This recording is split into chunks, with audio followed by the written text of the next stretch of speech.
விஜய் ஆண்டனி அவர்களை இப்போது பேச அழைக்கிறோம். இங்கே வந்து என்னை வாழ்த்த வந்திருக்கும் நண்பர்கள் உங்கள் அனைவருக்கும் மனமார்ந்த நன்றிகள். ரொம்ப thanks Ishari Ganesh sir, Ramesh sir, Dhanajayan sir. Dhanajayan சாரோட முயற்சியில் தான் அந்த ஃபங்க்ஷன் நடக்குது. ஆக்சுவலாக வழக்கமாக ஒவ்வொரு படம் ப்ரொடியூஸ் பண்ணும்போது ப்ரொடியூசர் தான் டென்ஷனில் இருப்பாங்க. நான் தான் இருக்கணும். ஆனால் இந்த படத்தை பொறுத்த வரைக்கும் முழு டென்ஷனையும் வந்து தனஜயன் சார் கவர் பண்ணிக்கிட்டார். அங்கே தேட்டர் போட்டிங்களா, தேட்டர் விழுந்துருச்சா, ப்ரெஸ் மீட் வச்சிட்டிங்களா, ஆந்திரா போயிட்டிங்களா, தேட்டர் போயிட்டிங்களான்னு சொல்லிட்டு பின்னாடி இருந்து எந்த விதமான பலனும் இல்லாமல் சார் நான் நல்லா இருக்கணுன்ற ஒரே ஒரு காரணத்துக்காக மட்டுமே வந்து நீங்கள் இவ்வளோ பண்ணிட்டுருக்கீங்க சார். ரொம்ப நன்றி சார். இப்படி மனுஷன் நான் சம்பாதிச்சது ரொம்ப நான் பாக்கியப்பட்டிருக்கேன். ரொம்ப தேங்க்யூ சார், ரொம்ப நன்றி. இந்த படத்தை வந்து நிறைய மேடைகள் வெற்றி கொடுத்துருக்கேன், தோல்வி கொடுத்துருக்கேன், நிறைய பார்த்தாச்சு. அதில் வந்து இந்த படம் வந்து எனக்கு ரொம்ப ரொம்ப ஸ்பெஷலான படம். ஏன்னா இந்த படத்தில் வந்து 2 முக்கியமான நல்ல மனிதர்களை அறிமுகப்படுத்துகிறேன்றது தான் காரணம். ஒன்று வந்து முதல்ல லியோ ஜான் பால் டைரக்டர். எந்த ஒரு படமுமே பார்த்திங்கன்னா ஹீரோனால் ஓட போகிறதில்ல. கடவுளே வந்து ஹீரோ நடித்தா கூட டைரக்டரோட ரைட்டிங்கும் டைரக்ஷனும் ஸ்ட்ராங்காக இல்லைன்னு சொன்னால் ஒரு ஷோ கூட பிக்கப் ஆகாத படம். அதே வந்து யாருனாலுமே ஒரு குரங்கை வச்சு படம் இருக்கிறோம், கழுதியை வச்சு படம் இருக்கிறோம் அப்படின்னு சொன்னால் டைரக்டர் ரைட்டிங் ஸ்ட்ராங்காக இருந்தால் அந்த படம் பிளாக் பஸ்டர் ஆகும். அதுக்கு ராமநாதன் சார் பெரிய உதாரணம். அப்படி வந்து நான் எந்த படத்துக்கு ஓடினாலுமே அந்த படத்துக்கான முழு அங்கீகாரத்தையும் நான் டைரக்டர் தான் கொடுப்பேன். இது வரைக்கும் அப்போ நான் அத்தனை படங்க அப்படி தான். அதில் வந்து இந்த படம் ஓடினதுக்கு முழு முதற் காரணம், எல்லா காரணமுமே வந்து என் டைரக்டர் லியோ ஜான் பால் தான். அவர் வந்து நான் வேறு லெவலில் இருக்க வேண்டிய ஒரு எடிட்டர் இண்டஸ்ட்ரிக்குள்ளே. அளவுக்கு அதிகமான சின்சியாரிட்டி. ஆக்சுவலாக டைரக்டருக்கே கோவம் வரும் சம்டைம்ஸு. ஆனால் அவர் டைரக்டருக்காக தான் பேசிகிட்டு இருப்பார் லியோ. ஆனால் அதை ஒத்துக்கிறதுக்கும் புரிஞ்சுக்கிறதுக்கும் கொஞ்சம் டைம் ஆகும் எல்லாருக்குமே. பட் கெட்ட பேர் வேணாலும் பரவாயில்ல, நான் வந்து உண்மைக்கு பக்கம் நிற்பேன், நல்லது தான் சொல்லுவேன்ற மாதிரி பல விஷயங்கள் அவர் பிடிவாதமாக இருந்ததை பார்த்து தான் அந்த வாய்ப்பை நான் உங்களுக்கு கொடுத்தேன். ஆக்சுவலாக நானே சில சமயம் கோவப்பட்டிருக்கேன், என்ன லியோ அப்படின்னு கேட்டிருக்கேன். நான் ரொம்ப யோசித்து பார்க்கும்பொழுது அவர் வந்து தான் வேலைக்கு ரொம்ப உண்மையாக இருந்திருக்காருன்றதை நான் வந்து புரிஞ்சுக்கிட்டேன். கண்டிப்பாக சொல்கிறேன், லியோ வச்சு நீங்கள் ஃப்யூச்சரில் யார் படம் எடுத்தாலுமே கண்டிப்பாக ஒரு ரொம்ப சின்சியராக யார் வந்து சொன்னாலும் அந்த படத்துக்கு உண்மையாக ரொம்ப இருப்பார்.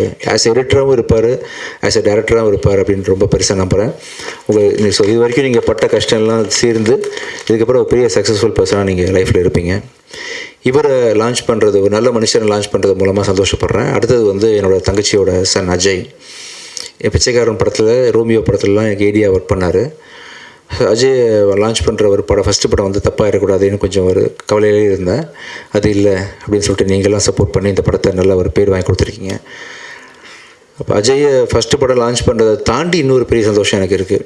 அது வந்து எவ்வளோ கோடி கொடுத்தாலும் கிடைக்காத ஒரு சந்தோஷம். ஆக்சுவலாக எவ்வளோ கோடி கொடுத்தாலும், நான் இன்னும் எவ்வளோ படம் நடித்தாலும் சரி, இதுக்கு முன்னாடி நடிச்சிருந்தாலும் சரி, பிச்சைக்காரன் 1க்கு ஈக்குவலாக வந்து எந்த படமே இருக்க முடியாது. ஏன்னா 100 சாமிகள் இருந்தாலும் அம்மா உன்னை போல் ஆகிடுவான்ற மாதிரி அந்த ஒரு படத்தை எனக்கு வந்து பரிசாக கொடுத்த சசி சாரோட டைரக்ஷனில் அடுத்த அஜய் பண்ண போகிறது.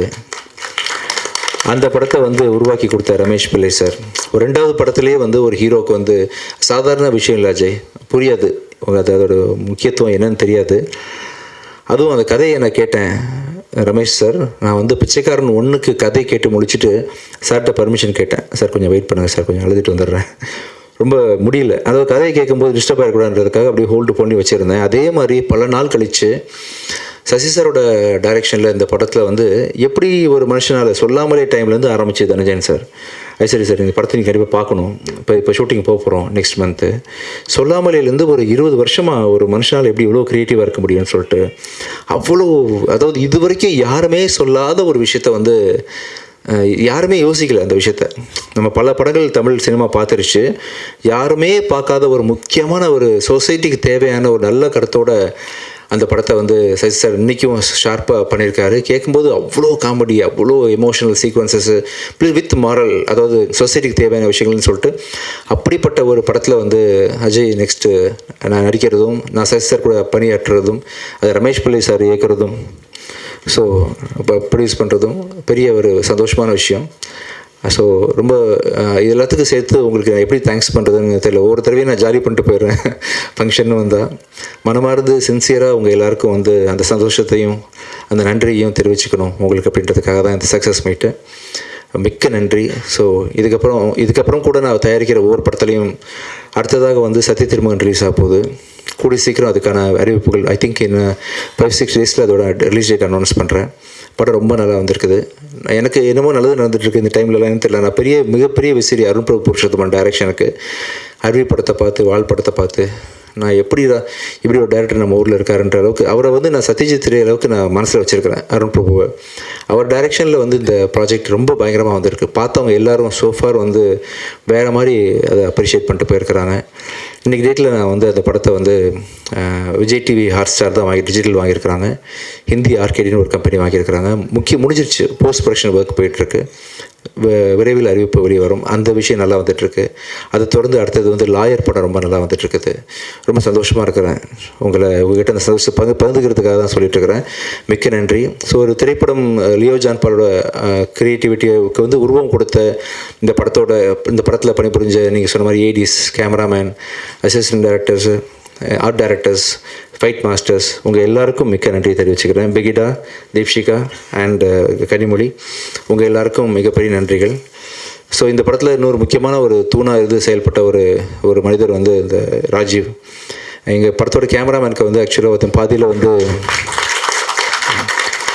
உங்களுக்கு பூங்கொத்து கொடுத்துட்றவாங்க ப்ளீஸ் மேலே. இந்த படத்தில் கேமராமேன் வந்து கொஞ்சம் நடுவில் கொஞ்சம் பாதி படம் போயிட்டு இருக்கும்போது இதாகிடுச்சு. கொஞ்சம் கால் பிரேக் ஆகிரும்போது அந்த கேமராமேனுக்கு உறுதுணையாக இந்த படத்தை நிறுத்திடக்கூடாது அப்படின்னு சொல்லிட்டு பாதியில் வந்து ஜாயின் பண்ணி படத்தை நல்ல முறையில் முடிச்சு கொடுத்தா உங்களுக்கு மிகப்பெரிய நன்றி. வாங்க.